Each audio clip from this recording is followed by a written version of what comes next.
How you doing? It's Ryan with First Emergency Products. What we're looking at today is this custom Ford Expedition command cabinet. We have a magnetic dry erase door face with an electronic combo lock with an adjustable shelf behind it.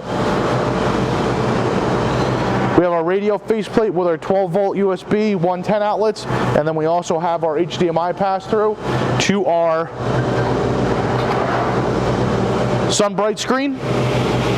These are great for running a mirrored screen of a computer, or if you're going to plug your drone into it and use that to display that so everybody at the incident scene can. We have another electronic lock with an adjustable shelf track system in it.